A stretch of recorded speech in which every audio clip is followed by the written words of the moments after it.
إن الحمد لله نحمده ونستعينه ونستغفره ونعوذ بالله من شرور أنفسنا ومن سيئات أعمالنا من يهديه الله فلا مضل له ومن يضلل فلا هادي له وأشهد أن لا إله إلا الله وحده لا شريك له وأشهد أن محمدا عبده ورسوله. Mbarua mirës tjetër pra tek çështja e aminit pas Fatihas, pastaj shehu thot leximi pas Fatihas. Pra shumica e temës sotme është se çfarë lexohet pas Fatihas namazet ndryshme. Thot Allahu më shëroft, është sunet që të lexohet pas Fatihas një sure tjetër, madje dhe ta namazi xhenazës. Pra dhe ta namazi xhenazës është sunet që të lexohet një sure tjetër pas Fatihas.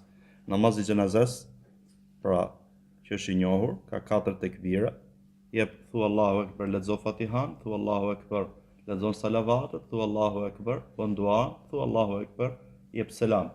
Te mbas tekbirit të parë, po thot shehu lexo Fatihan, lexon dhe një sure. Kjo për këtë çështje po flet ose për këtë temë po flet. Ose disa ajete në 2 rekatet e para. Qoftë thot disa ajete në 2 rekatet e para. Pas gjithmonë po flasim tani pas Fatihas. E zgjat ndonjëherë këtë lexim? Pra lexon shumë, ndonjëherë thotë e shkurton.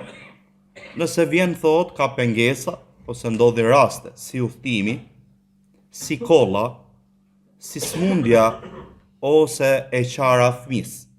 Pra mund ndodhi gjatë namazit këto gjëra. Mund ndodhi gjatë namazit ose thjesht udhtimi ti je në udhtim. Në tilla raste thot shkurtohet namazi, pra nuk lexohet shumë.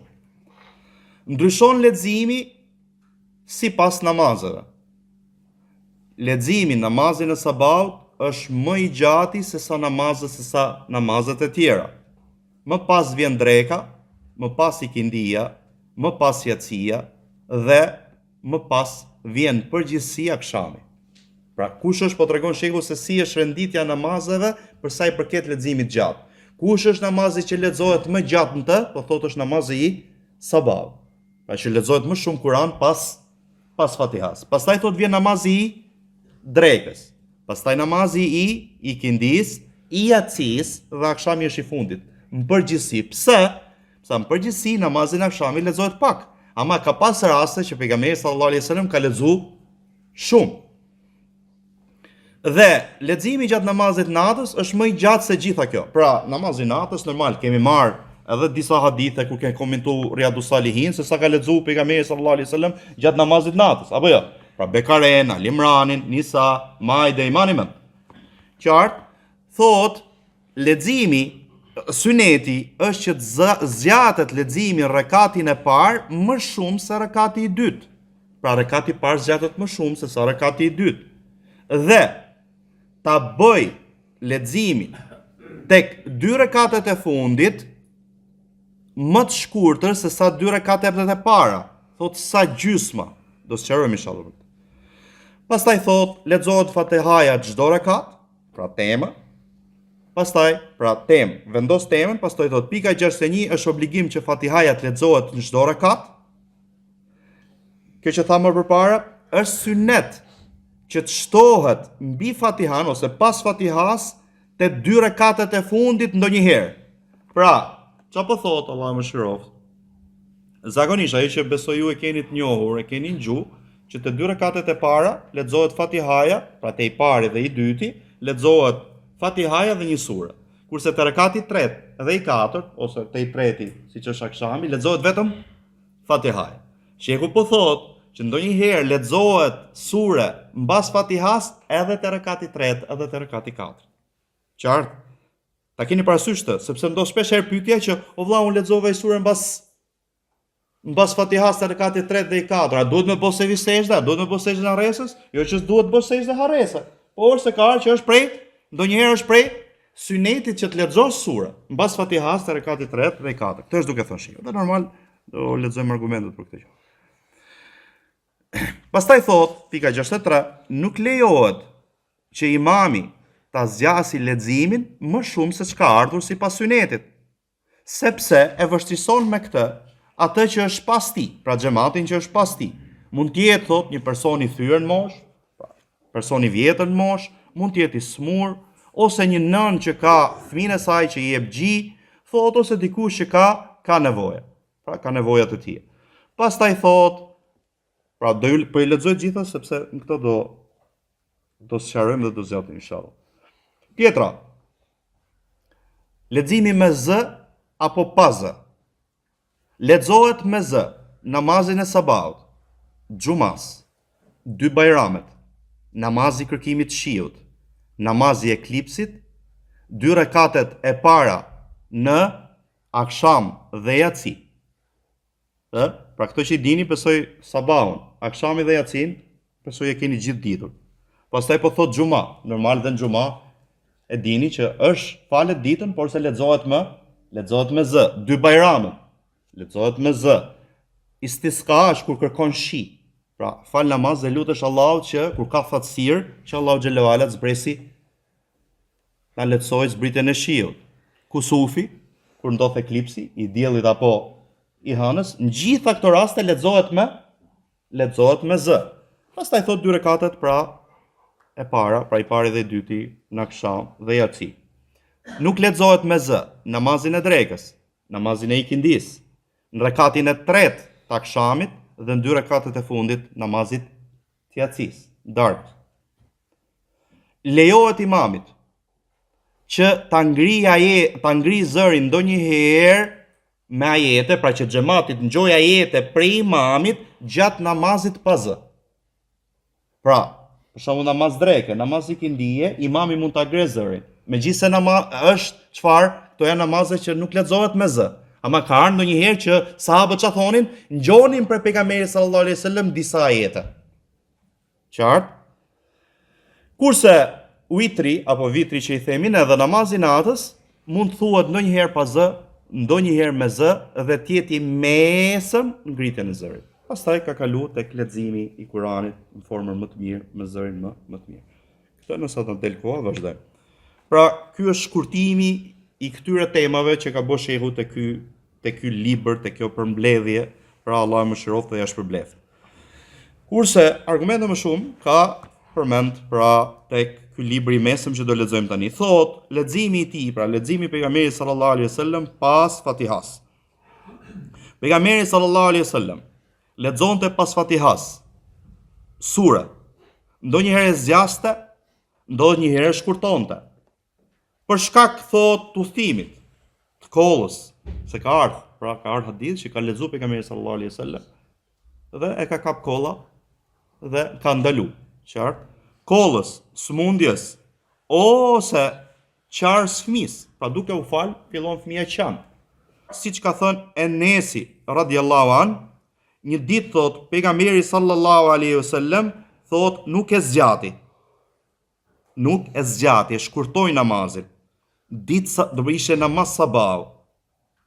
I than, o i dërguari i Allahut, pse e shkurtove?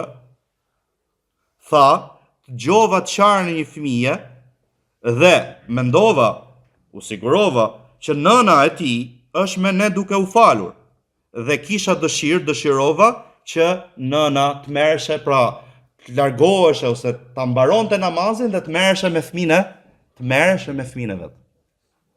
Qartë? Tjetër, ka thënë gjithashtu sallallahu alaihi wasallam që unë futem namaz dhe dua ta zgjas atë.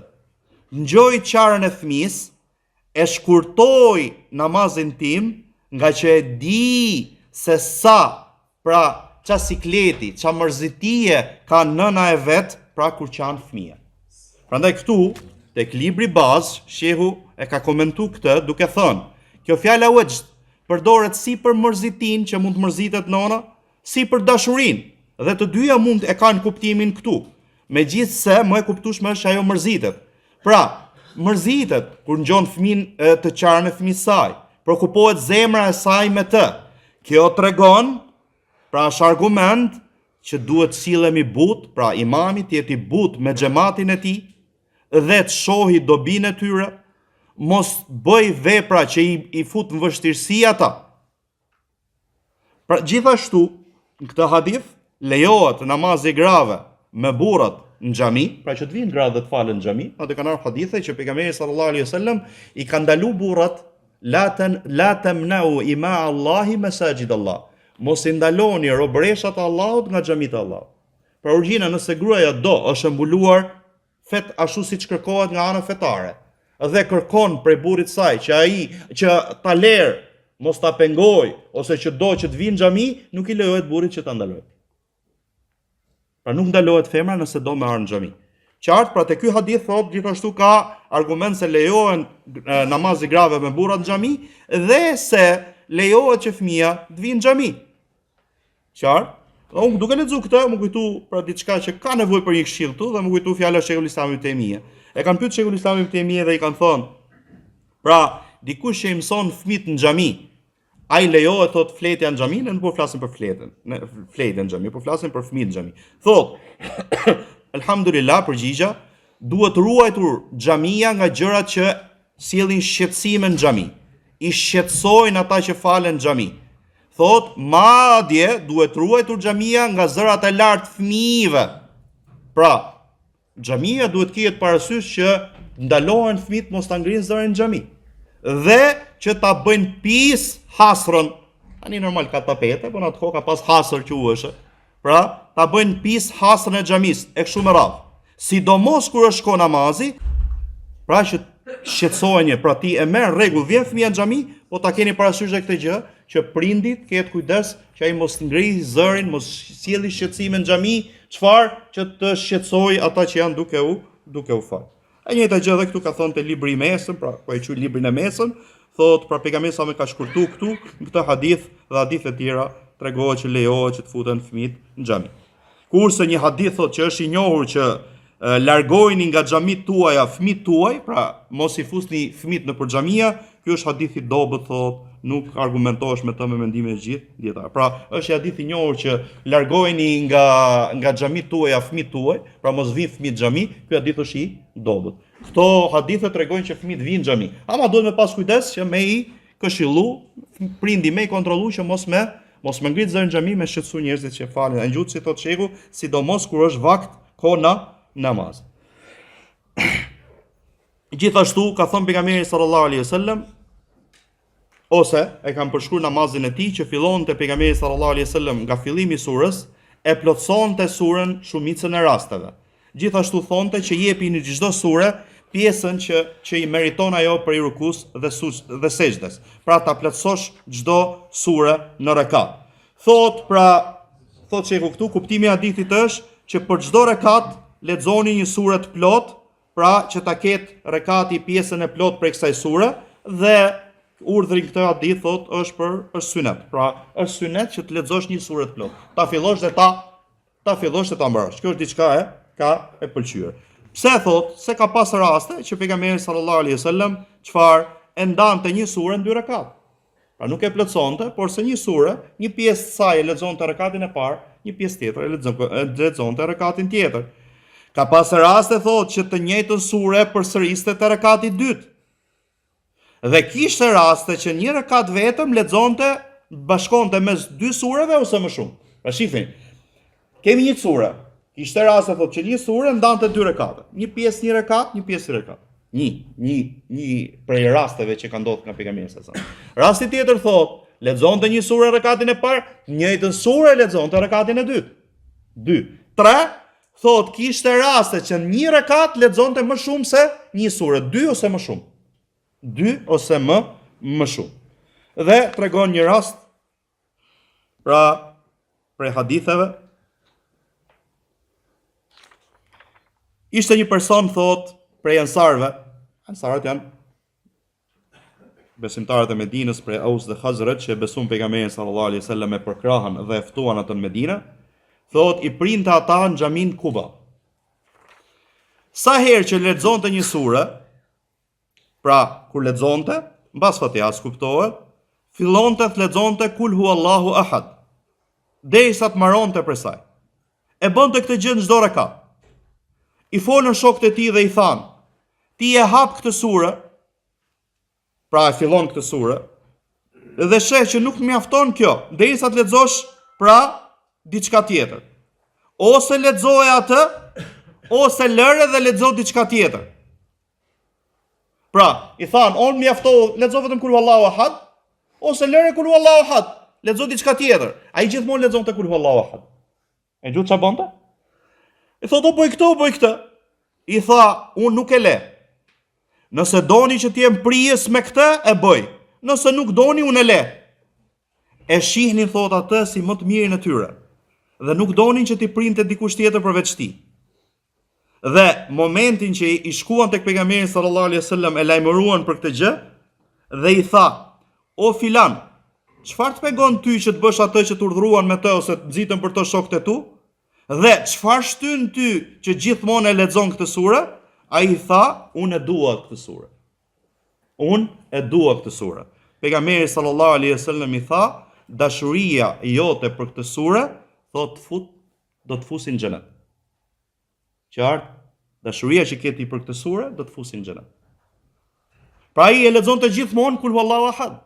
Edhe normal që ne kemi thonë dhe herë tjera pra vlerën që ka kul huwallahu ahad, për mbajtjen e madhe që ka, pra përmbledh akiden e muslimanit. Edhe sidomos që kritikon atë fen që është shumë e përhapur sot në botë, për shirkun dhe kufrin e saj që është nesranizmi, kristianizmi. Pra kul huwallahu ahad. Thuaj Allahu xhalla wala, ai që meriton të adhurohet është vetëm një i vetëm.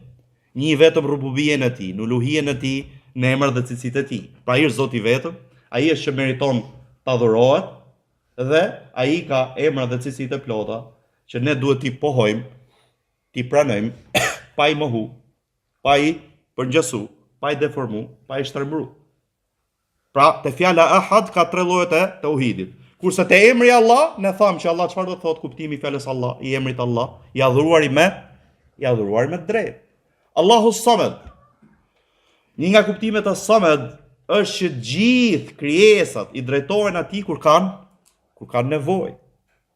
Gjithashtu kanë thënë dietarët, pra kanë filluar duke përmend Ibn Abbas ose dikush tjetër ka filluar duke përmend emrat e Allahut dhe ka thënë, ai është i gjithdituri, është i plot në dijen e tij. Ai është Rahmani për shembull, është i plot mëshirën e tij. Ai është i gjithfuqishmi, është i plot gjithë fuqinë e tij. E kështu me radhë, pra i ka gjithë cilësitë dhe emrat të plota. Lam yalid wa lam yulad, as ka lind, as nuk është i lind. Edhe këtu direkte kuptohet që te ajeti parë, po dhe te ajeti tretë kundërshtohen direkte nasarat, sepse për ata Allahu dhe lind dhe është i lindur. Allahu na rrit. Sepse për ata Isa është biri Allahut, Allahu na rrit. Wa lam yakul lahu kufuwan ahad, dhe askush si Allahu xhalla wala. Për akides tyre është që Isa pra meriton adhurimin siç meriton Allahu. Dhe po themi për të dy, sa ata kanë dhe një tret që është shpirti i shenjtë. Dhe Allahu xhalla wala çai ka thënë atyre, wala taqulu thalatha. Mos thoni 3, sepse Allahu xhalla wala është një vetëm ai meriton të adhurohet. Qartë? Dhe dashuria që kishte ky sahabi për këtë sure u bë shkak që të futet në xhenet.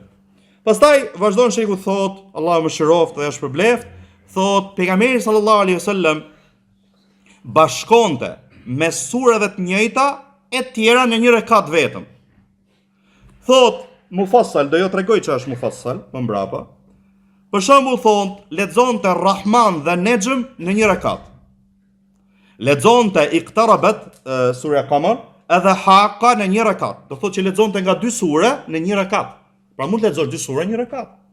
Siç do vite Witri, për shembull, do vite Witri që te rekati 3 Witri ti mund të lexosh çfarë? Kul huwallahun, Ikhlasin, Felekun dhe Nasin. I që ke lexuar 3 sure me një rekat. Sheku tani po tregon argumente dhe në fakt pavarësisht se unë herës tjetër ja u tregova të histori prej atij dietarit Abbar, por se këtu më kujtua ajo histori, kur po përgatisja këto i thash shife sa argumente ka mbledh shehu për çfarë? Për namazin e pejgamberit sallallahu alaihi wasallam dhe vjen dikush dhe flet për njerëzit e hadithit dhe pasuesit e sunetit.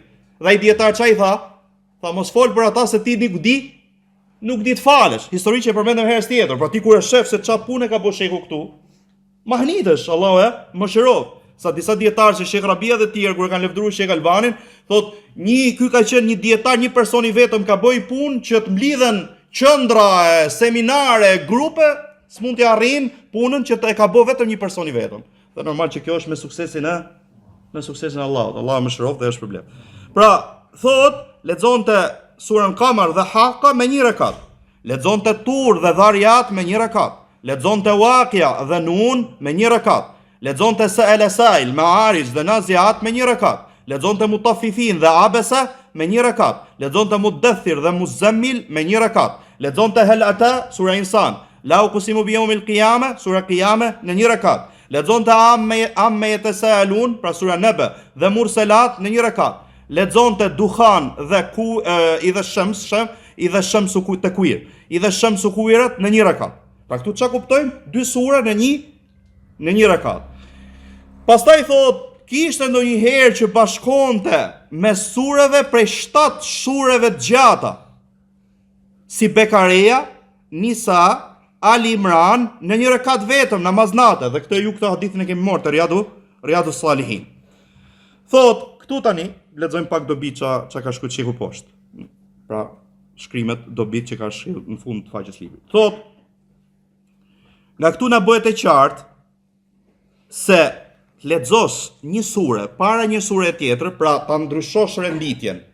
Pra që ta kuptoni ju lehtë, lexosh për shembull Felekun para Ihlasit.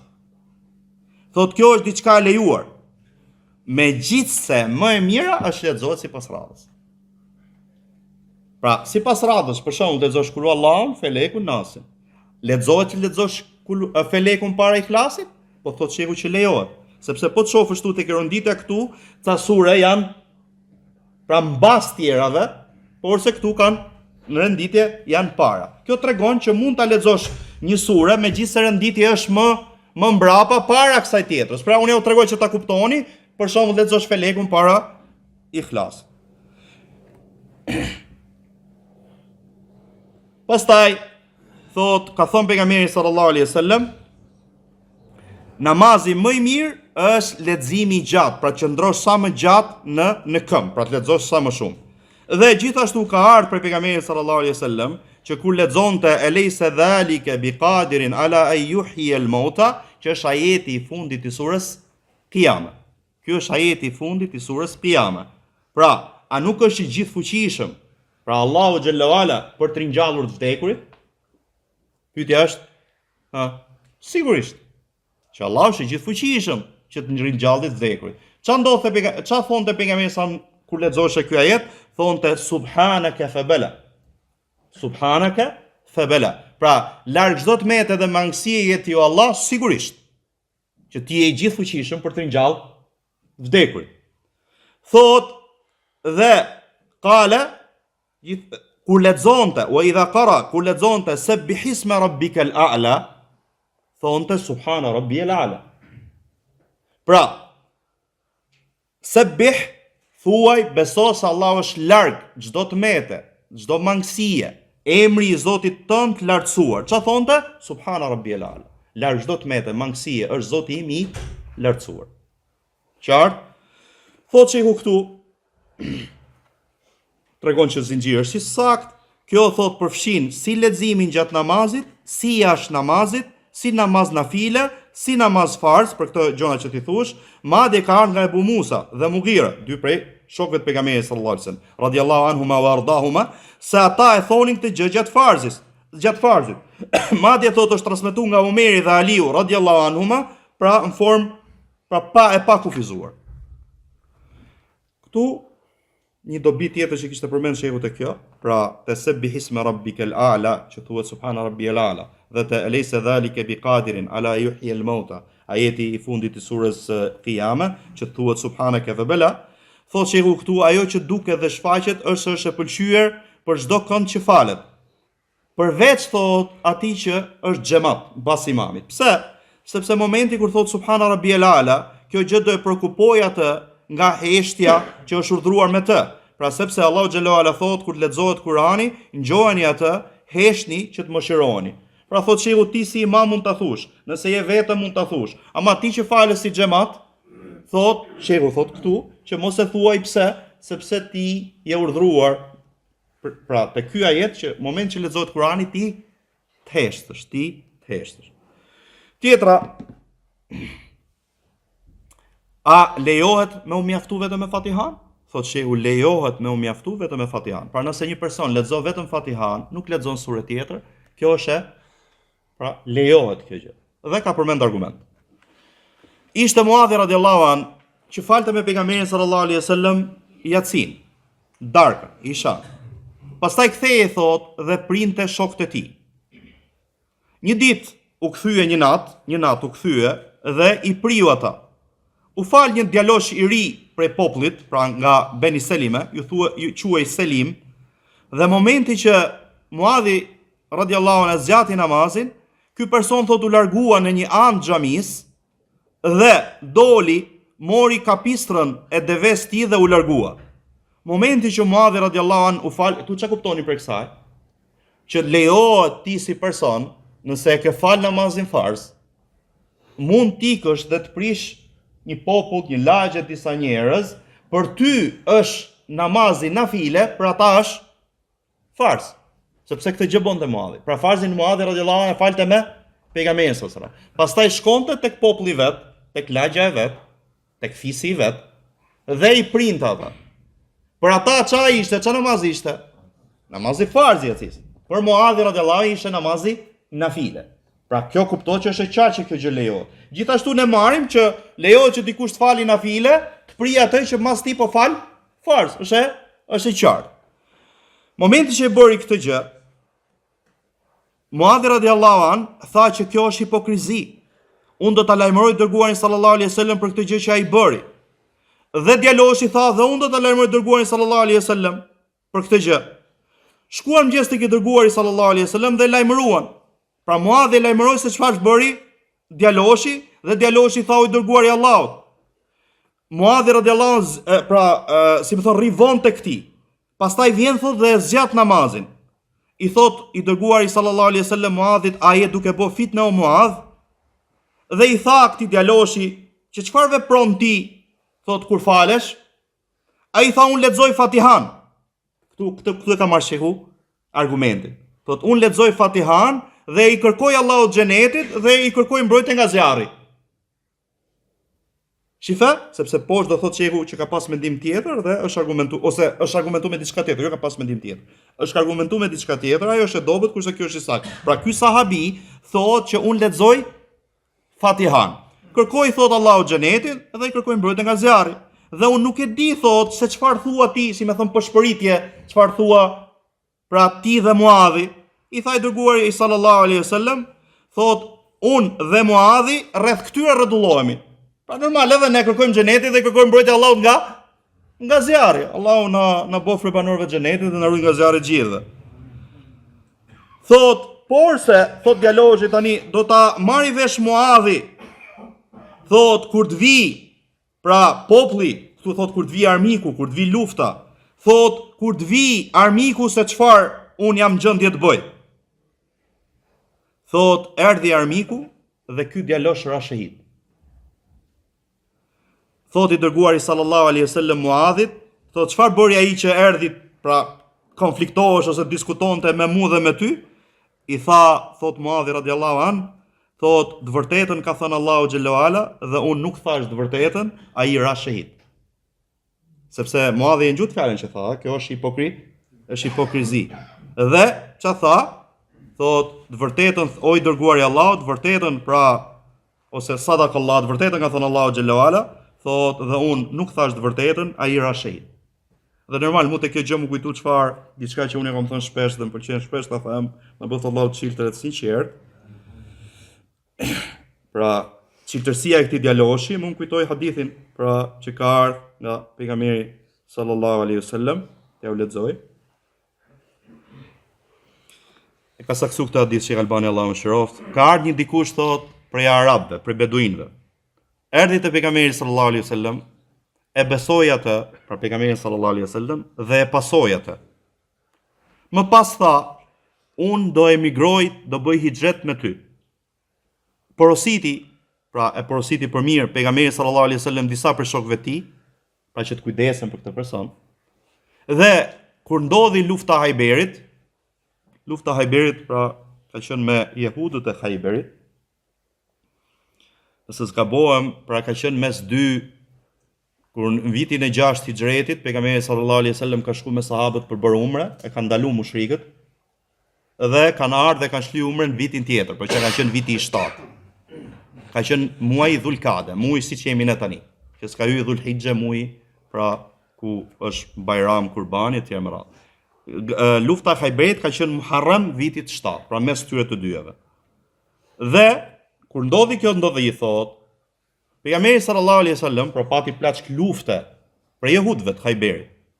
E ndau këtë plaçk lufte dhe i ndau dhe këtij personi dhe ja dha shokëve tij që i jepja një filanit këtë gjë, se e meriton ai këtë gjë, këtë plaçk lufte.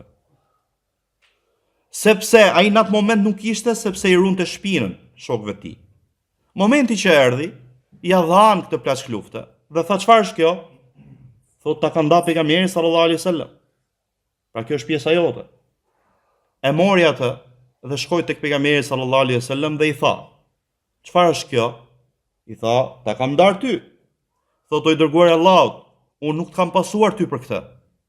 Por se të kam pasuar ty që të goditem këtu, pra dhe e boni shenjën të fytit ti, pra në vi shigjeta apo shtiza të vit këtu dhe të ndalim nga mrapa. Pra që të vdes dhe të futem në xhenet. I thot pejgamberi sallallahu alaihi wasallam, nëse ti je i qiltur me Allahun, Allah do ta bëj këtë gjë me ty. Qëndruan pak, më pas u çuan thot për të ballën me armikun. Ja sollën pejgamberit sallallahu alaihi wasallam duke e mbartur. Dhe e kishte godit aty thot, e kishte godit shtiza shigjeta aty ku kishte bërë shenjën. Dhe tha pejgamberi sallallahu alaihi wasallam, ai është? I than po i dërguar i Allahut. Atëherë thot pejgamberi sallallahu alaihi wasallam, ishte i qiltër i vërtet me Allahun, pra dhe Allahu ja bëri realitet këtë gjë. Më pas thot pejgamberi sallallahu alaihi wasallam e qefinosi me rrobën e tij, me xhubën e tij. Më pas thot i fali xhenazen atij dhe nga gjërat që ngjum namazin e tij, pra çfarë tha pejgamberi sallallahu alaihi wasallam gjatë namazit që i fali këtij sahabiu radhiyallahu an, tha o Allah, ky është robi yt, ka dal muhaxhir rrugën tënde, është vrarë shahid dhe unë jam dëshmitar për këtë gjë. Edhe i herë, pra çfarë tha gjatë namazit xhenazes, o Allah, ky është robi yt, ka dal muhaxhir emigrues rrugën tënde, është vrarë shahid dhe unë jam dëshmitar për këtë. Kjo më kujtohet më kur ndodh kjo histori. Na bëft Allahu gjithë të qiltër e sinqert. Pra, këtu është e qartë që mjafton vetëm leximi i Fatihas. Pra nëse personi lexon vetëm Fatihan, atëherë namazi i tij është i saktë. Namazi i tij është i saktë. Thotë shehu këtu, edhe këtë po ja lexoj për dobi, që robi nëse është gabim, nëse i bëhet e qartë e vërteta, nëse i vjen argumenti, nuk duhet të rri aty të qëndroj aty dhe jo, unë kështu kam thënë, unë nuk ndryshoj, se po ndryshova i bie ne jo, e ka detyrë që çfarë? Që të kthehet tek e vërteta. Prandaj nga fjalët e selefëve ka qenë arruju ila al-haq khairu min at-tamadi fi al-batil. Kthimi tek e vërteta është më i mirë se sa të vazhdosh tek e kota. Dhe një prej atyre, besoj ai që lexon historitë e dietarëve e shef qartazi këtë gjë, dhe një prej dietarëve që e ka qartazi këtë gjë është Sheikh Albani. Gjoni çfarë thot këtu. Thot ka është transmetuar nga Ibn Abbasi se i dërguari sallallahu alaihi wasallam ka fal 2 rekate dhe nuk ka lexuar vetë se Fatihan. Si hadith është i qartë që mjafton vetë Fatiha, ja. Thotë ka transmetuar Ahmedi, Harith ibn Abi Usama, Baihaqi me zinxhir dobët. Unë thotë e kisha konsideruar hadith të mirë në botimet e mëparshme. Por se më bëi qartë se nuk kisha drejt. Sepse filani është transmetues filani është i dobët. Unë nuk e di thot se si thot, pra ka qenë e paqartë për mua kjo gjë, ndoshta kam menduar thot se është dikush tjetër, gjithsesi, elhamdulillah, që më uzoi që të marr vesh gabimin tim. Në gjithë si flasin dietarëve vëllezëri. Pra, thot unë deri dje këtë hadith e kam konsideruar saktë. Jam argumentuar me të që mjafton leximi i Fatihas. Tani bëhet e qartë që ky hadith është i dobët. Se si më ka rrshkit thot, se si më ka ik, mos u justifiko. E rëndësishme ktheu tek e vërteta. Ngjoj çfarë thot. Pra, shife subhanallahu. Tjetra gjë që çfarë nuk kanë turp kthehen tek e vërteta. Nëse vjen dikush po jo më vjen zor, si të vjen zor ty? Mos të vjen zor, nëse ishe gabim, to isha gabim, ktheu. Sa dietar shpesh tregon historinë e një dietari që ka qenë me xhlisin e vet dhe ka thënë disa fjalë dhe një prej gjërave që ka thënë, pra që pejgamberi sallallahu alajhi wasallam ka ndodhur ndarje për ti që mund të kenë ndarë dikën prej grave. Dhe thot, ka përmend Ilan që është betu që s'do afrohet grave, dhe tjetra, po, këtu ka ardhur. Dhe tha wa zahir, dhe ka bë dhihar pejgamberi sallallahu alajhi wasallam. Çfarë do thotë dhihar? Dhihar është ti thush gruas tënde që ti më e bosi nona ime, më e bosi shpina nonës time. Pra se Allahu na rrit siç ti është diçka, kjo është diçka e ndaluar, nuk lejohet. Ka zbritur sura Mujadele ndalimi për këtë gjë. Pra që ti thush gruas je si nona ime, je si shpina nonës time. Pra i bishë nuk të afrohem. Ky dietar tha që kjo gjë ka ndodhur për pejgamberin sallallahu alajhi wasallam. Ndërkohë që Allahu xhallahu ala e ka quajtur këtë fjalë munkaran min al-qawli wa zura. Pra është diçka e keqe dhe shpifje. Se normale e gruaja s'është nëna jote. Pra dhe po gënjen. Edhe ky nxënës me xhdis aty thot si, më fal, ç'a pret sa largojnë njerëzit dhe i afrohet. O sheh, Allahu ta shpërbleft etj me radhë. I flet në formë më të mirë. Thot ti the gjatë fjalës tënde që pejgamberi sa ka bë dhihar. Pra e ka ndodhur për ti kjo gjë, ndërkohë që Allahu këtë gjë e ka quajtur, si ka po pejgamberi sa diçka që Allahu e ka quajtur diçka të keqe dhe shpifje. Ai direkt ç'a tha? Tha Allahu ta shpërbleft, pra më tërhoqë vërejtje. Allahu ta shpërbleft. A u mjaftu me kaq? Nesmen kishin mbledh gjithë njerëzit dhe ky nxënësi që e korrigjoi erdhi me vonesë. Momenti që vjen, ky ç'a thot mes gjithëve, thot mirë se erdhe o shehu im, ky është shehu im, tha un jam shehu juaj, un jam profesori juaj, kurse ky është mësuesi im. Ky mbasi thash un ndjek kshu, ky erdhi dhe më këshilloi për këtë. Prandaj hajde këtu thot ky është profesori im. Thot më kanë marrë njerëzit, thot unë s'disha ku isha, isha në tokë, isha pra derisa, imagjino çfarë sikleti, sepse ai thjesht nuk do, ama tha si më thon e vlerësoi para gjithëve. Shifi si ishin dietarët njerëz e dijes, pra se si ktheheshin, si e pranonin të vërtetën. Allahu na bof prej këtyre. Pse se mund nxjisi shejtani, mund shtyj shejtani që mos kthehesh, ose është turp, ose të dalësh te njerëzit i paditur etj. Ama tek njerëzit që kuptojnë, ti me këtë gjë, me këtë gest që bone, çfarë? Ngrihesh dhe vlerësohesh, nuk ulesh. Njerëzit që kuptojnë fen Allahu, ti vlerësohesh me këtë gest që bën. Dhe ajo insistimi tek e kota, ajo robin e çfarë? E shkatron, e dëmton. Ose njëri për dietarëve për shkak ka bë gabim, e kanë këshilluar dietarët njerëzit e dijes. Ka thonë, gjë çfarë fjalë ka thonë? Kthehem duke qenë i vogël. Më mirë t'jem bisht në fund tek e vërteta se sa t'jem kokë për te e kota. Më mirë t'jem fund fare, po e di që jam tek e vërteta, se sa t'jem kokë, i shur atje, po jam tek e kota. Prandaj gjë çfarë thot Allahu më shërofte, ja shpërblet thot elhamdulillah që muzoj që ta marr vesh gabimin tim dhe për këtë arsye thot nuk e përmenda te ky libër. Pastaj thot ma zëvendësoi Allahu me diçka më të mirë. Ky hadithi Muadhi thot, kjo tregon njëjtë gjë që ka treguar hadithi Ibn Abbasit dhe lavdërimet, falënderimet takojnë Allahut. Pra alhamdulillah alladhi bi ni'matihi tatimmu salihat. Pra falënderimet, lavdërimet takojnë Allahut që me mirësinë e tij plotësohen veprat e mira. Qartë, pra kjo është për sa i përket që lejohet mjaftohesh vetëm me Fatihan. Pastaj thot Allahu më shëroft leximi me z ose pa z gjatë 5 namazeve.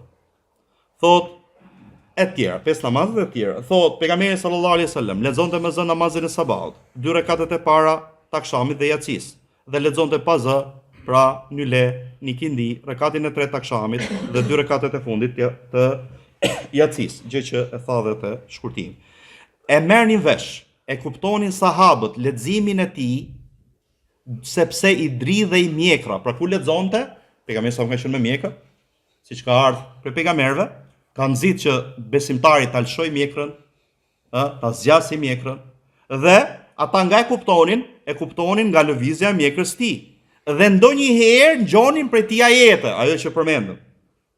Dhe i thoshte me z namazin e xumas, 2 bajramet, namazin e kërkimit të shiut dhe namazin e eklipsit. Për sa i përket namazit natës, kurse namazi natës ndonjëherë e thonte pra me z të lartë, se pa z, ndonjëherë me z. Dhe ndonjëherë kur ai ishte në shtëpinë e tij, lexonte dhe ngjohej thot jashtë te korridori, si më thon, ose te oborri ose te ajo pjesa e shtëpisë tjetër. Madje me këtë gjë ka ndodhur që ka urdhëruar Ebu Bekrin dhe Umer radhiyallahu anhu. Pa një natë ka dalë dhe Ebu Bekri radhiyallahu anhu falej me z të ulët, kurse Umer radhiyallahu anhu falej me z të lartë. Momenti që u bashkuan tek pejgamberi sallallahu alaihi wasallam, çfarë i tha? Ebu Bekri tha ngrije pak zërin, kurse Umeri tha ule pak zërin. Pra ka dalë kanë gjuhë dhe Ebu Bekrin dhe Umerin duke u falë. Ebu Bekri radiallahu kishte zërin të ulët, Umeri kishte zërin e lartë, radiallahu anhuma wa ardahuma. Njerëzit më të mirë mbas pejgamberit. Ebu Bekri çai tha, pra për të arritur atë që tham, qenit zërit mesatar. Ebu Bekri që kishte të ulët i tha ngrije pak. Umeri radiallahu anhu që kishte të lartë i tha ule pak. Gjithashtu ka ardhur pejgamberi sallallahu alaihi wasallam që ai që e ngre zërin me Kur'an është si ai që e jep sadakan haptazi dhe ai që e ul zërin me Kur'an është si ai që e jep sadakan fshetazi. Do flasim pak për këtë hadith.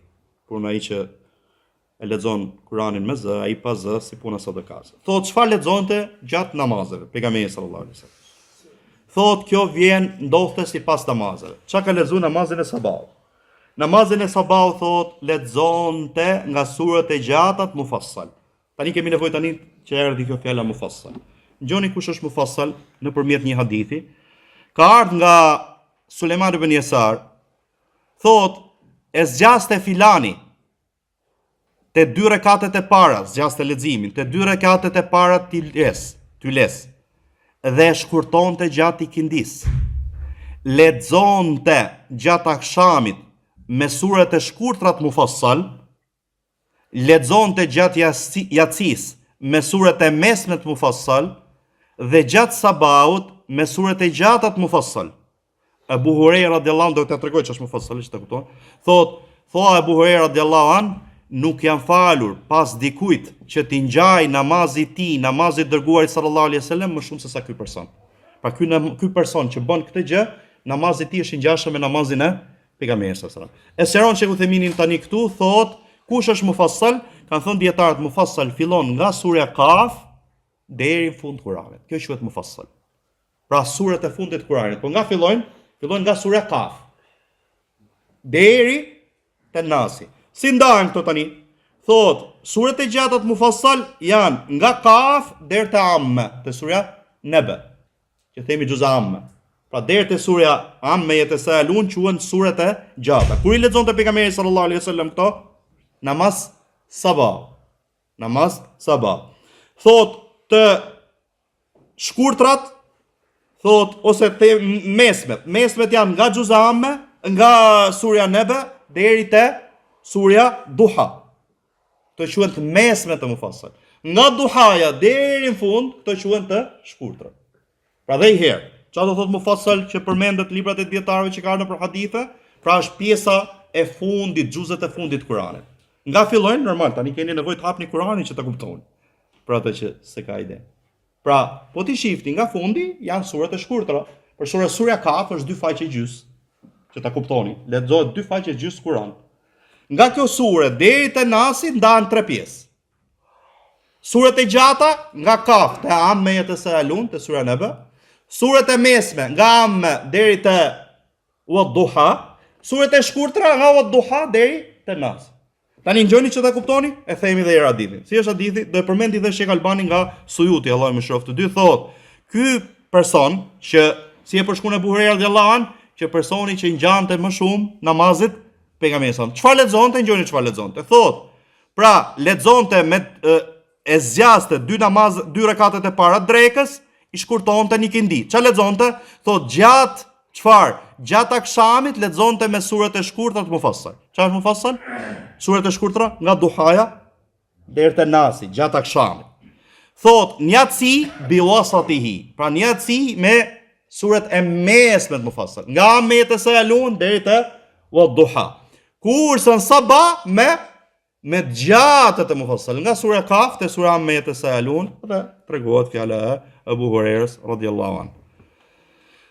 E njëjta gjë ka përmend pra shehu dhe në libër tjetër, pra ka treguar që namazet, sepse kjo si ka ardhur te hadith është me dhëbin Hambeli, pra namazet gjatë sabahut janë nga ose surat gjatë sabahut janë nga surat e gjata të Mufassal, pra dhe ndan i përmend pra të treja siç ja u përmenda pra. Por se shehu ka përmend të dobi para se të fillojmë surat e tjera. Ka pas raste siç do vi, ka pas raste që namazet e sabahut lexonte surat shkurtra. Lexojmë këto, pastaj lexojmë fjalën e shehut. Thot, namazi i sabahut lexonte nga surat e gjata të Mufassal.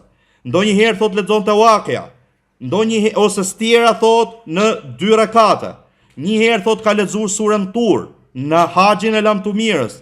Ndonjëherë thot lexonte Kaf ul Kur'anil Mejid, surën Kaf. E tjera thot rekatin e parë. Ndonjëherë lexonte nga surat e shkurtra të Mufassal. Këtu që ka surat e shkurtra, te kjo ndarje që bëjnë dietarët i bi që tekwiri është nga surat e mesme të Mufassal. Thot kishte raste që për sabah lexonte Idha Shamsu Kuwirat. Ngjojni një dobi tjetër. Kanë lexuar një herë Idha Zulzila, pra surën Zelzala, Idha Zulzilatil ardu zilzalaha, thot e ka lexuar thot tek të 2 rekatet. Atë që tha shehu, kishte raste që të njëjtën sure e lexonte 2 rekat. Ky është rasti. Pra ka lexuar si te rekati i parë, si te rekati i dytë, Idha Zulzilatil ardu zilzalaha. Ngjoj çfarë thot transmetuesi, thot nuk e di thot a harroi dërguari sallallahu alaihi wasallam apo e bëri këtë gjë qëllimisht. Pa e bëri nga harresa apo e bëri qëllimisht. Sheku thot këtu, thot kjo është ka zinxhir të saktë, ajo që është e shfaqur e dukshme se pejgamberi sallallahu alaihi wasallam ka bërë qëllimisht. Pra që ketë diçka e ligjëruar për ne, për ne. Një, mani mend të përsëritja surës. Tjetër thot një rast udhtimi ka lexuar Kul a'udhu bi rabbil falaq, Kul a'udhu bi rabbin nas. Pra te rekati i parë ka lexuar Felek, te rekati i dytë ka lexuar Nasin. Thot, i ka thënë Ukbe ibn Amir, lexon namazit tënd këto 2 sure, sepse nuk kërkon mbrojtje dikush prej Allahut, siç e bën me këto 2 sure. Kishte raste thot që lexonte 60 ajete ose më shumë. Thon disa transmetues, nuk e di e bënte këtë gjë te një prej rekateve apo te 2 rekate. Rekat para, rekat dytë, apo në një rekat 60 ajete, që e shifni, pra sa ban pejgamberi sa zeste shumë, po do bie që të keni këtu, shifeni, në udhtim ka lexuar Felekun dhe Nasin, dhe tjetra, kjo çështja e ka lexuar njëjtën sure. Thot lexonte surën Rum, ndonjëherë thot surën Yasin, ka fal sabahun një ditë Mekë, filloi e hapi me surën Mu'minun, pra filloi fillimin e surës Mu'minun, derisa u përmend Musai dhe Haruni ose Isai, dhe ka përmend sheku ajete, derisa ka arrit thumma arsalna Musa wa akhahu Haruna bi ayatina wa sultanin mubin, këtu është përmend Musa dhe Haruni, ose pak ajete më poshtë, wa ja'alna ibn Maryama wa ummuhu aya wa awaynahuma ila rabwatin dhati qararin wa ma'in. Këtu është përmend Isa alayhi salatu wassalam. Thot derisa shkoi tek përmendja Musait dhe Harunit ose Isait, dyshojnë thot disa transmetues, e kapi kolla thot, nuk e përmbushi dot leximin, ra ruku. Pra filloi surën Mu'minun, se plotsoi. Shkoi deri këtu, e kapi kolla, ra ruku. Kishte raste thot që i printe me surën Safat. Thot kurse sabahun e ditës xhuma lexonte surën Sejdë rekatin e parë, kurse rekatin e dytë lexonte surën Insan. Dhe e zgjaste rekatin e parë më shumë se rekati i dytë. Qartë, ky është namazi i sabahut. Pra përmendëm namazin e sabahut ditën e xumës që lexohet sura Sejdë dhe sura Insan. Pra do i kthehemi prapë kësaj teme, të lexojmë disa fjalë për dietarëve për sa i përket urtësisë që lexojnë këto 2 sure. Porse para kësaj, thotë që Uthaymin Allahu më shëroft, pejgamberi sallallahu alaihi wasallam kishte raste që namaz sabahu lexonte për sureve të shkurtra. Dhe gjatë namazit të akşamit lexonin nga suret e gjata. Pra ne mësuam që për sabah lexohen gjata, për akşam lexohen sure të shkurtra. Porse kishte raste që ndodhte e kundërta. Pra, për sabah sure të shkurtra, për akşam sure të gjata. Për shembull, ka lexuar një herë namazin e sabahut Idha Zulzilat, pra sure Zelzala, tek të 2 rekatet. E ngjut argumenti për këtë. Një herë thot ka lexuar namazin e akşamit surën Araf, siç do vi inshallah. Ka lexuar surën Tur, ka lexuar surën Mursalat. Thot, normal që këto janë sure të gjata. Kjo tregon se imami në përgjithësi duhet të jetë siç u përmend. Pra the përmendëm më përpara. Por se s'ka problem nëse zgjat ndonjëherë akşamin ose shkurton sabahun. Thot, për sa i përket namazeve tjera kur thot nga suret e mesme, surës të pjesës Mufassal, argumenti për këtë është se pejgamberi sallallahu alaihi wasallam e ka orientuar Muadhin, si te hadithi që ne përmendëm, ka ardhur hadith por se transmetim tjetër, e ka orientuar Muadhi radhiyallahu an që të lexojë namazin e Yasis, Sabbihisma rabbikal a'la, wal layli idha yaghsha, wa shamsi wa duhaha. Po me këto sure të lexoj pra namazin e Yacis, që në këtë përkufizim dietarëve ose këtë ndarje dietarëve quhet nga suret e mesme të mufassal, këto sure që u përmendën. Dhe tjera kjo tregon se kjo është më e mira. Tjetra, te çështja e namazit sabah, surja Sejdë dhe surja Insan. Thot Shehu nga Imam Ibnul Qayyim thot, pejgamberi sallallahu alaihi wasallam i lexonte këto dy sura, sepse këto të dyja sure, Sejdë dhe Insan, përfshin fillimin e krijimit, kthimin tek Allahu xhallahu ala, krijimin e Ademit, futjen në xhenet dhe në zjarr. Dhe gjitha këto do të kanë ndodhur ose do të ndodhin gjatë ditës xuma. E lexonte këtë gjatë sabahut, pra në sabahut ditës xuma, që ta përkujtonte umetin e tij me këto ndodhi që do ndodhin ditën e xuma. Qartë? Normal kjo. Ajo që të ndihmon nëse imami e lexon këtë që ta dish kuptimin, ose nëse se di kuptimin, mundohet që her pas here ta përsërisë gjuhën tonë dhe që të kuptosh se çfarë lexohet. Dhe nëse ndodh kjo gjë ta dini që nëse imami lexon sabahun e ditës xuma, surën Sejdë dhe surën Insan, ta dini që është prej sunetit. Dhe mos dilni dhe thonë jo, është zgjati shumë sot. Ta dini që kjo është prej sunetit. Thot Imam Ibnul Qayyim, e ka përmendur Sheikh Albani këtë te libri bazë, thot i lexonte këto sure të plota. Pse ai thot këtë gjë? Nuk bëjnë siç bëjnë shumë prej njerëzve sot, që lexojnë pak prej kësaj dhe pak prej kësaj. Edhe ndodh kështu nëpër shumë xhami. Pra lexon pak nga pjesa, pak nga sura Sejdë, pak nga sura Insan. Kjo thot nuk është prej sunetit. Prej sunetit është i lexosh të plota. Pra ta fillosh surën Sejdë ta çosh deri në fund, ta fillosh surën Insan ta çosh deri në fund. Pra, shumë prej njerëzve sot thot lexojnë një pjesë prej kësaj, një pjesë prej kësaj. Ose e lexojnë surën Sejdë të dy rekatet. Pra një pjesë të rekatit i parë, një pjesë të rekatit i dytë. Kjo është kundërshtim me sunetin. Ajo që mendojnë, kurse për sa i përket asaj që mendojnë shumë prej ignorantëve, se namazi sabahut ditës xuma është vlerësuar që me një ajet që bëhet sejdë të. Thotë kjo është ignorancë e madhe. Prandaj disa imamllar e kanë quajtur pa pëlqyer ta lexosh surën Sejdë në ditën e xuma për shkak këtij mendimi. Pra mendojnë që patjetër ca njerëz që patjetër duhet lexosh ajete Sejdë ditën e xuma. Dhe ca dietar për t'ia hequr të mendimin disa njerëzve ka thënë mos e lexo surën Sejdë. Thotë shehu këtu, për këtyre imamllarëve thotë, jo, më duket se vazhdon Imam Ibnul Qayyim ose fjala e shehut, Allahu alem, thotë për këtyre imamllarëve thotë që e kanë urryer këtë gjë është Malik. Kundërshtim Shafiut, Ahmedit, pasuesve të hadithit, njerëzve të hadithit domethënë, e kanë pëlqyer të lexohet kjo sure. Dhe ka treguar thotë se kush e ka përmend këtë gjë. Thotë kjo është e logjikshme, ngjoni çai ka ndodhur shehut. Thotë unë në verën e 1369-s kam qenë filan vend thotë dhe erdhi namazi sabahut. Thotë më futën mu imam ose unë u fala imami i tyre. Po shehu në sabah nuk ka lexu surën Sejdë. Thotë fillova duke lexu thotë nga fillimi i surës Yusuf. Momenti që thash Allahu Ekber por ruku, ata mbrapa meje gjithë në Sejdë. Qife? Ç'a ndodh? Pra shehu nuk lexoj surën Sejdë, nuk lexoj ajetin e surës Sejdë, atë ajetin që bëhet sejdë surën në Sejdë. Lexoj surë tjetër, lexoj surën Yusuf.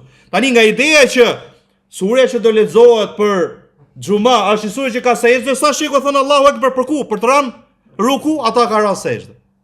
Thotë dhe gjithë ata që ose ata që ishin mbas meje rënë sejdë thotë, nga që u shkujdesën nga se çfarë un po lexoja dhe ishin thua thotë ishin të huaj, jo sikur ishin arab që e njohin gjuhën. Dhe sheku ka jetuar pjesë tjetër në Siri, pjesë tjetër në Jordani.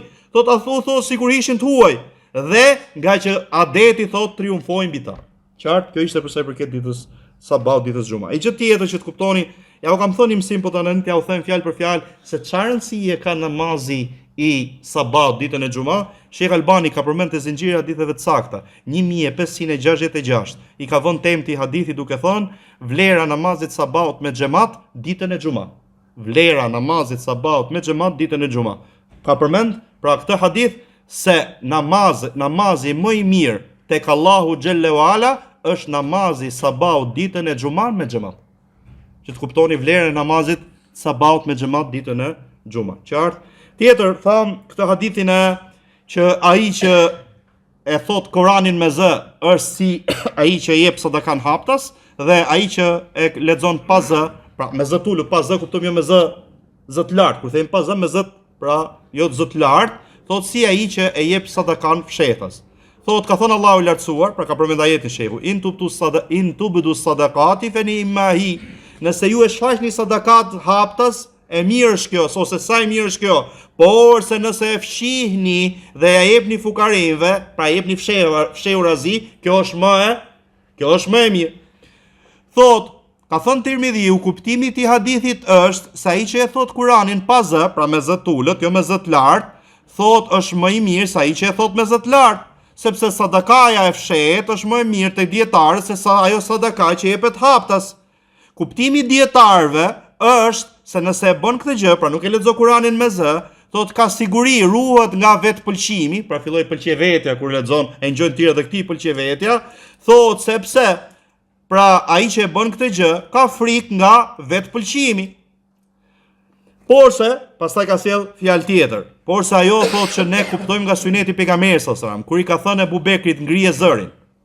Pra se Ebu Bekri kishte zërin e ulët, ngrije zëri, ajo ne kuptojmë që mesatarja është më e mira. Pra, o do ta kuptojmë këtë hadith që ai që e ngre zërin është ai që e tepron, kurse ai që e thot fshetazi me zë të ulët është ai që çfarë është mesatarja.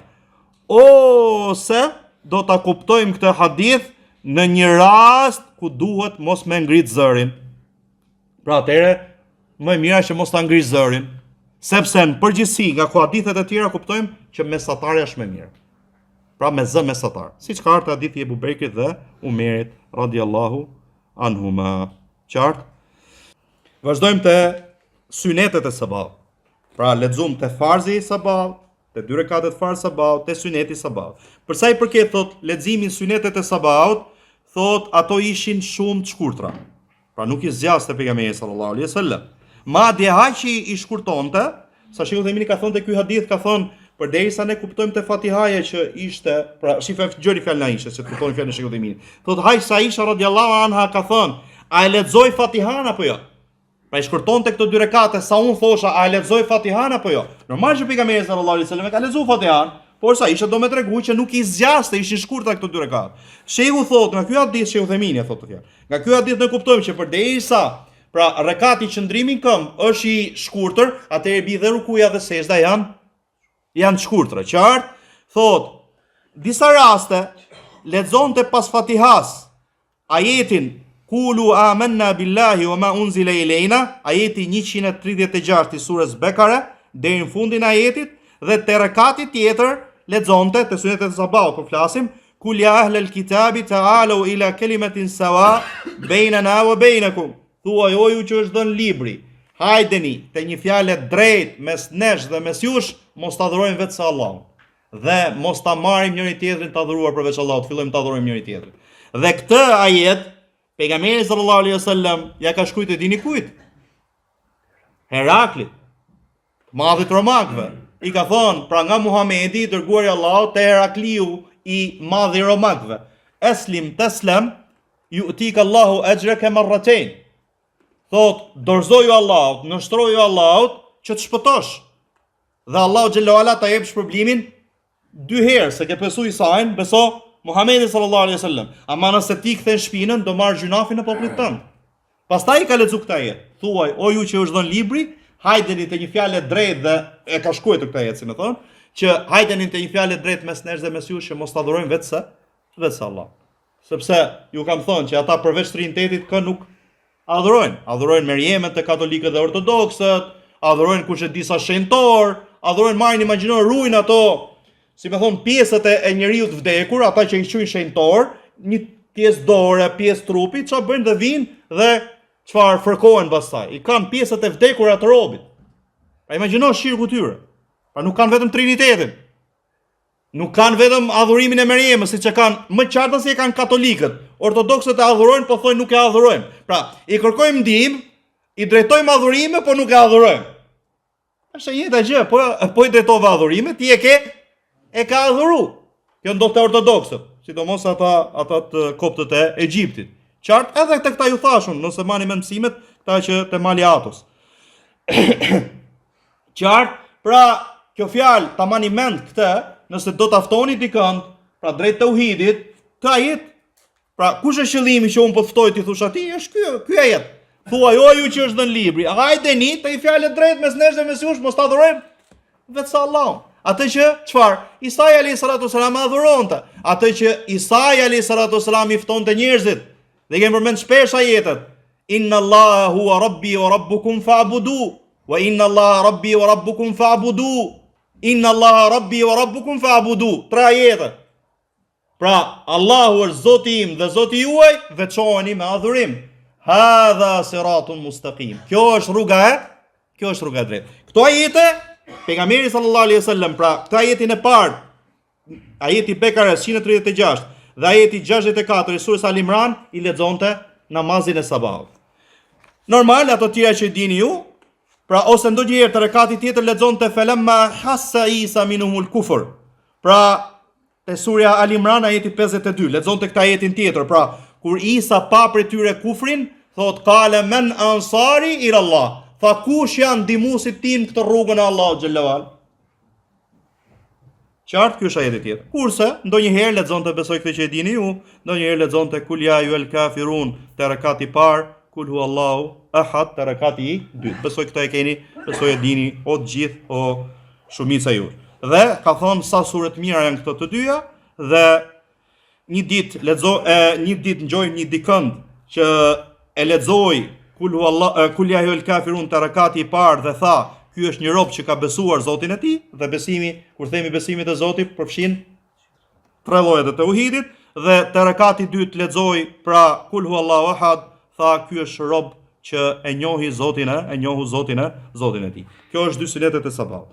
Për sa i përket namazit të drekës, dhuhrit, yles siç i themi ne.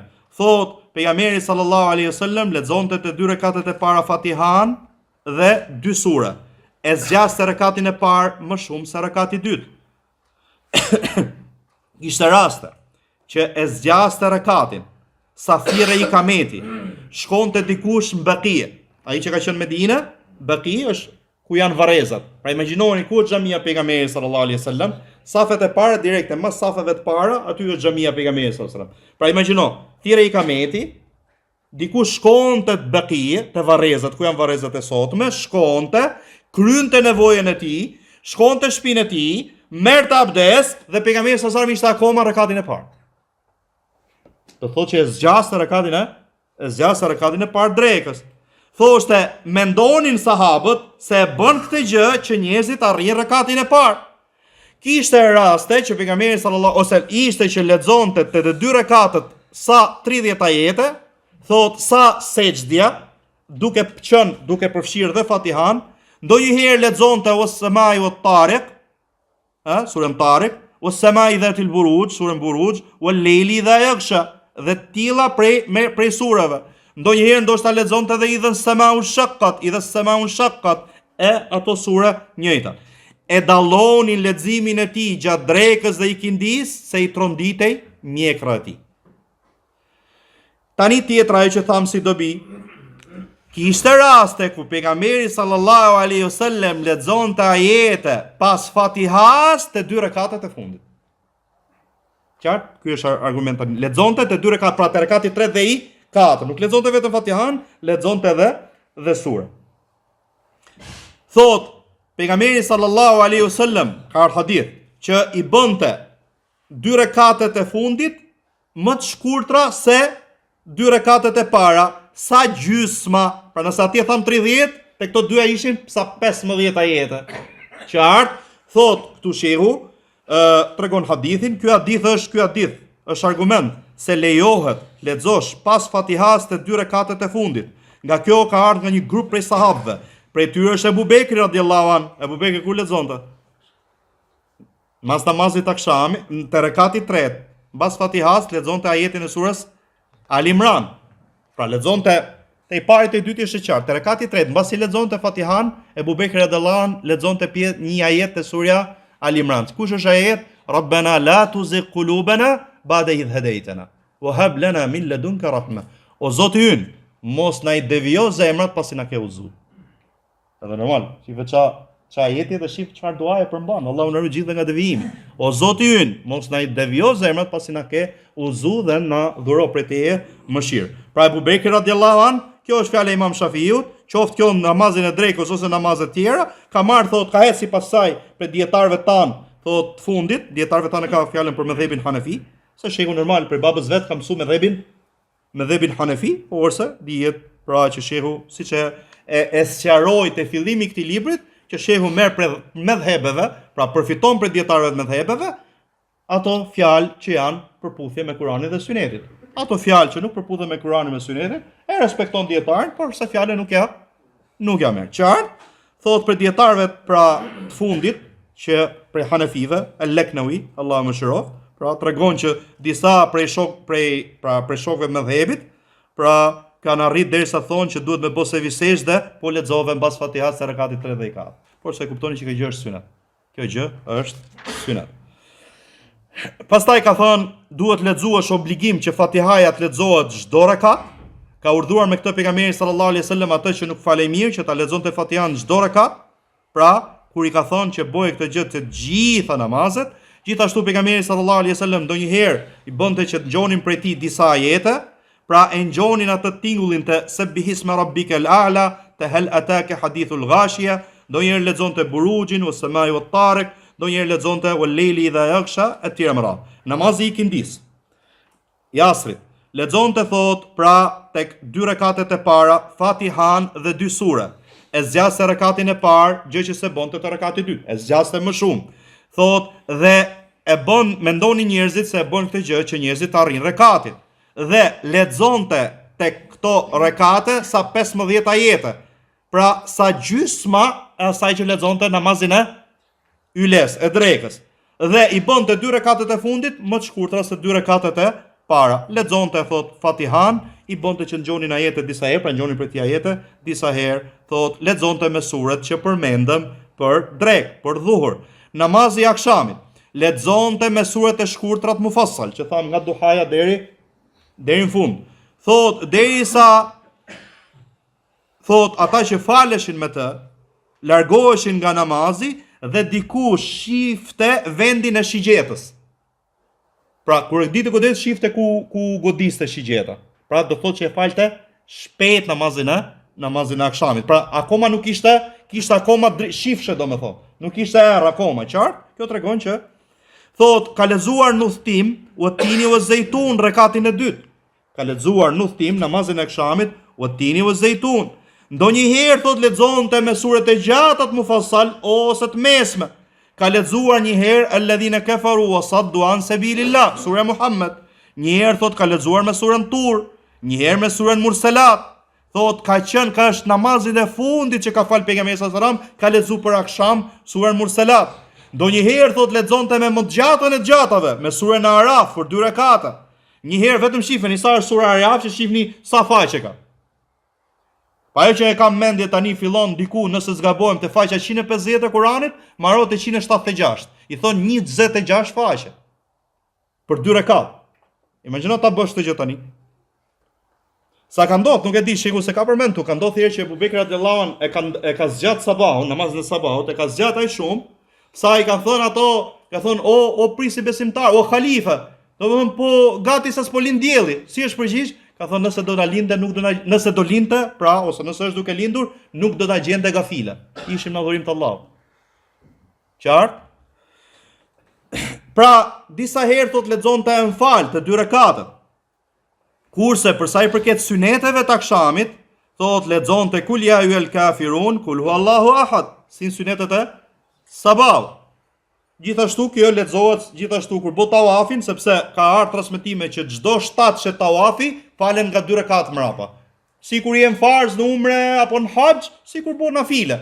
Pra mbas çdo 7 që tawafi fal 2 rekat. Tek ato 2 rekate mas makami Ibrahim, çfarë më lexosh? E njëjta gjë. Kul ya ayyuhal kafirun, kul huwallahu ahad. Thot, pra lexonte mas 2 suneteve të akshamit këtë sure. Namazi i Yacis, pra namazin e Yacis lexonte 2 rekatet e para nga të mesmet e Mufassal, pra lexonte Shamsi wa Duhaha, pra wa Shamsi wa Duhaha dhe suret ngjashme, ndonjëherë dhe semaun shaqqat dhe bonte sejdë, sepse sura Inshikak ka sejdë në të. Thot një herë gjatë udhëtimit lexoi Watini wa Zaytun te rekati i parë. Shife, Watini wa Zaytun te rekati i parë për Yatsi. Te rekati i dytë për akşam. Thot ka ndaluar që të zgjatet leximi namazin e Yatsis, kur Muadhi radhiyallahu an fali Yatsin me shokët e tij dhe i zgjati ose me atë lagjen e tij, thot dhe i priu ata, e zgjati namazin dhe dikush prej ensarve pra u largua dhe u lajmëru Muadhi për të, tha atë fjalë që ne e ngjum, pra dhe pejgamberi sallallahu alaihi wasallam i tha do të jesh fitnexhi o Muadh, thot kur ti të prish njerëzit, të prish, pra ti jesh prisi tyre, thot lexo o shamsi wa duhaha, sabbih ismi rabbikal a'la, iqra bismi rabbikal ladhi khalaq, wal layli idha yaghsha, thot sepse mbas teje falet i madhi ai që është mosh thyer, i dopti dhe ai që ka nevojë, pra ka nevojë. Kurse namazi i natës, ndonjëherë pejgamberi sa me grinte zërin, ndonjëherë pra me zotulët, thot e zgjaste ndonjëherë, e shkurtonte ndonjëherë e zgjaste shumë, derisa Abdullah ibn Mesudi radhiyallahu an ka thënë, u fala me pejgamberin sallallahu alaihi wasallam një natë, ai vazhdoi thot qëndronte këmbë, derisa më shkoi mendja për diçka jo të mirë. I tha për çfarë shkoj, që unë tulesha dhe ta lesha pejgamberin sa të vazhdonte. Pra nuk po qëndronte më dot në këmbë. Kurse Udhaifa radhiyallahu an ka thënë, u fala një natë me pejgamberin sallallahu alaihi wasallam, ai filloi surën Bekare, thash me vete, pra do bëj ruku kur të lexoj 100 ajete, pastaj ai i vazhdoi, e lexoi atë thot, pra vazhdoi, pastaj filloi surën Nisa, pastaj filloi surën Ali Imran, këtu renditja, shef, renditja tani është Bekare, Ali Imran, Nisa. Pejgamberi sallallahu alajhi wasallam ka lexuar Bekare, Nisa, Ali Imran. Pra ca dietar këtu kanë thënë që shifë renditja mundet nëse ndonjëherë mund, pra lejohet që ti mos lexosh surët me renditje, ama më e mira sipas renditjes. Pra i lexoi pejgamberi sallallahu alajhi wasallam avash të sura, kur lexonte një ajet me tasbih, bonte se tasbih si tham se bihisma rabbikal ala, subhana rabbiyal ala, thot kur lexonte një ajet që kishte kërkesë i lutej Allahut, kur lexonte një ajet që kishte nevojë që ti kërkonte mbrojtje Allahut, ti kërkonte me mbrojtje dhe pastaj ra ruku. Kishte raste thot, pra tregohet që pejgamberi sallallahu alajhi wasallam nuk e ka lexuar pra gjithë Kur'anin gjatë një nate, madje nuk është kënaq pra që këtë gjë ta bonte Abdullah ibn Amr ibn As radhiyallahu anhuma, i ka thënë atij një ditë lexoje Kur'anin gjatë një muaji. I thotë o i dërguari i Allahut, un kam fuqi. Atëherë lexoje për 20 net. Thotë o i dërguari i Allahut, un kam fuqi. Atëherë lexoje për 7 dhe mos pakso nga kjo. Më pas sot i lexoi atij që ta lexonte për 5.